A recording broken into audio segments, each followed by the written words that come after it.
edasi. Oleme ühed objektidele, tulime vaatama, mis mehed teevad.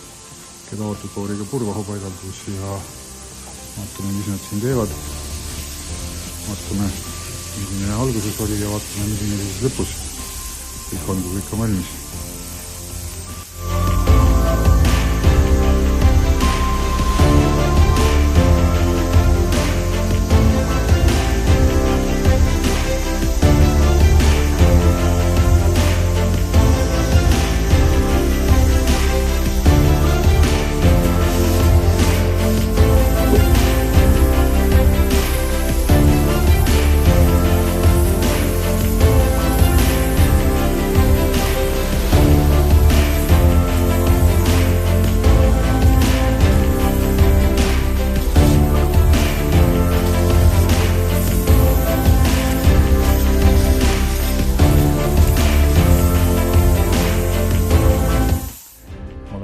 Objektil tagasi, purvaht on paigaldatud, jäägid ja üleliigne on ära lõigatud, freesitud, ära puhastatud, vajalikud kohad.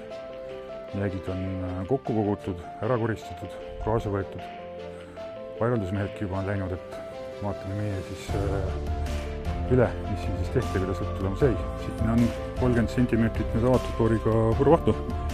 Kõik on just karkassiga tasa ära puhastatud.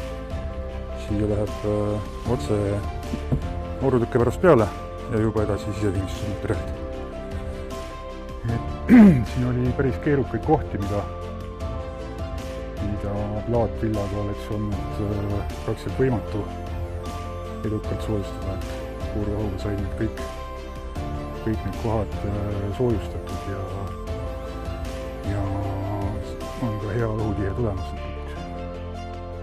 Kuigi hoones kütet sees ei ole, siis on juba praegu ikkagi siin tunduvalt soojem või mõned päevad tagasi ennem vahupaigalduse algust kohe tuntavalt soojem on.